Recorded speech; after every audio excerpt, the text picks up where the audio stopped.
do not operate very well on phase to ground faults because there's not enough current flowing in an ungrounded system to actuate a fuse. Now, Square D developed later on a thermomagnetic circuit breaker such that the convenience to the customer, he could operate a lever of a circuit breaker and re-energize a circuit that had been interrupted during a overcurrent device or a fault. The breaker would automatically operate. The person would find the overload condition, fix it, alleviate it, or a faulted condition, fix it, alleviate it, and then they could quickly just operate the switch or the molded case circuit breaker. But molded case circuit breakers operate on the same principle as fuses. They provide an overcurrent protective device and they provide a phase-to-phase, a magnetic protection device. Now, overcurrent protected devices as fuses and circuit breakers can operate during a phased or ground fault in a three-phase, four-wire system as we have today. However, the impedance in the return path have to be very, very low. We'll talk about that in just a minute. But when we converted in this country, predominantly in the mid-60s, to three-phase, four-wire, solidly grounded systems, we were now faced with a scenario in the industry such that when we had a common type of fault, a phase to ground fault, we didn't have that arcing ground fault as before where you're just discharging the capacitive reactance in the system. We now have a lot of current flowing, where before you had the impedance in the circuit from the load being a light, motor, or a heating element. Now when you have a phase to ground fault, you have a low impedance path that allows a lot of current to flow from the winding of the transformer.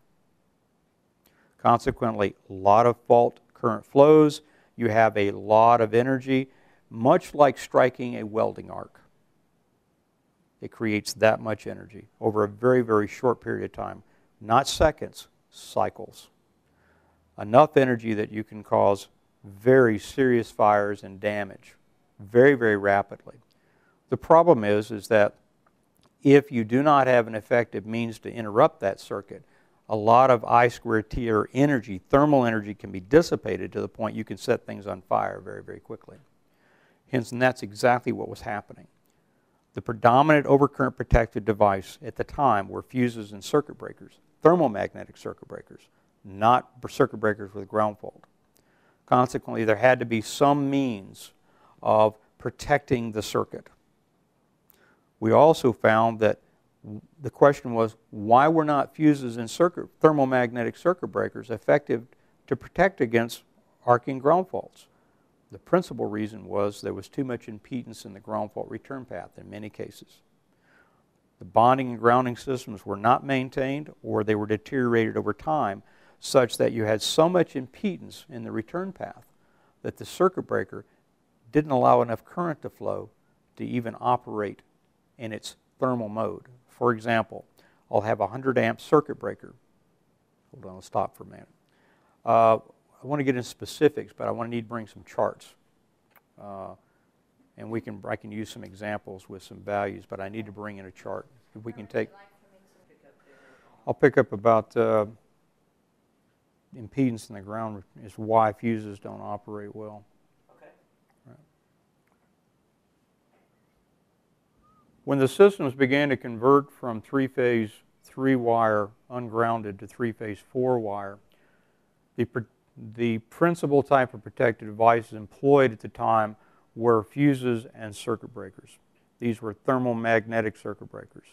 Generally, they do not do a very good job of protecting against an arcing ground fault, specifically if there is a lot of impedance in the ground fault return path.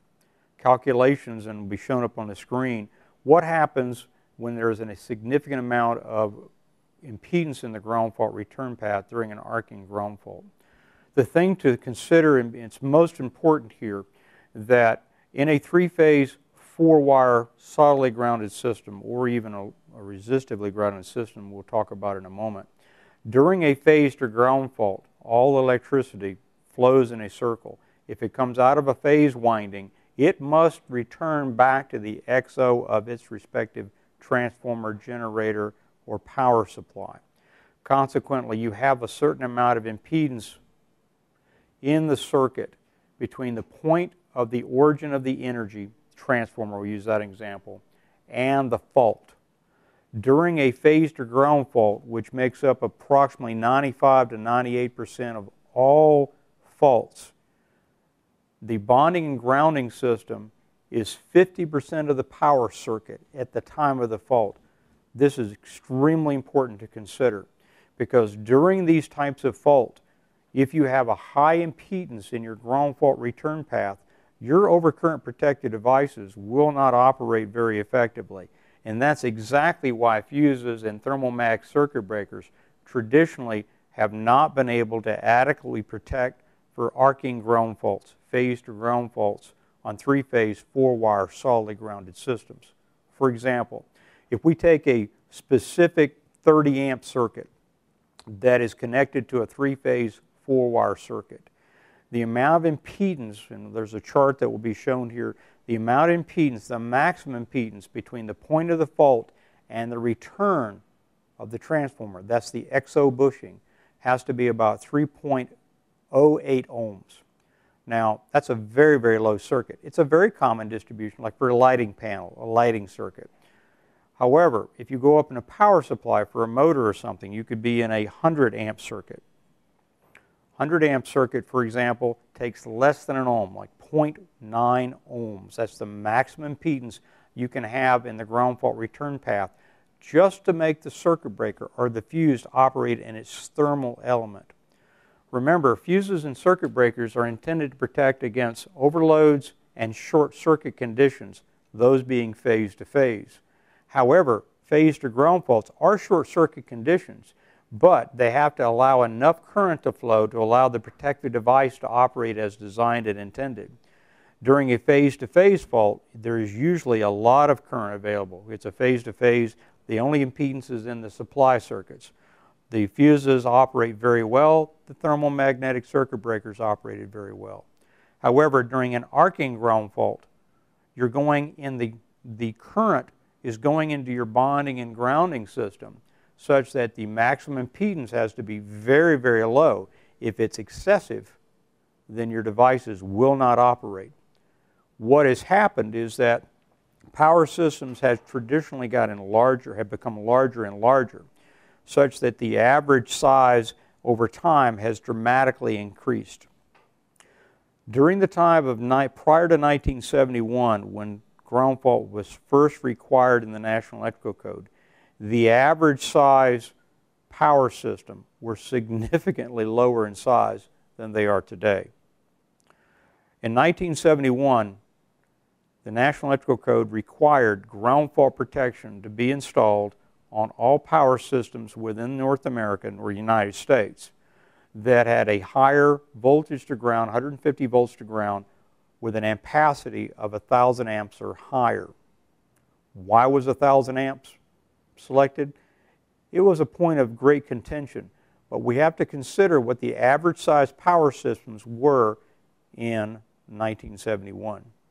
If we use Square D, for example, if we go back in time and you look at all the products that Square D manufactured in 1971, the average ampacity of those systems were well below 1,000 amps.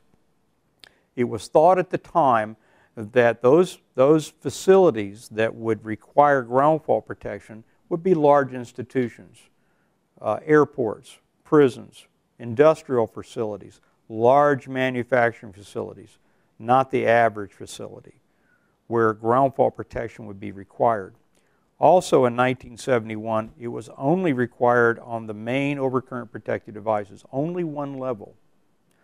Now, if you look at what's happened with Square D products since then, or Schneider Electric products, the average ampacity of the power systems over time have dramatically increased. For example, in 1970, our average ampacity was well below 1,000 amp, probably about 800 if my memory serves me well. And in 1995, back up. In 1970, the average ampacity of our power systems were well below 1,000 amps, approximately about 800 amps on average. So many of the products that were produced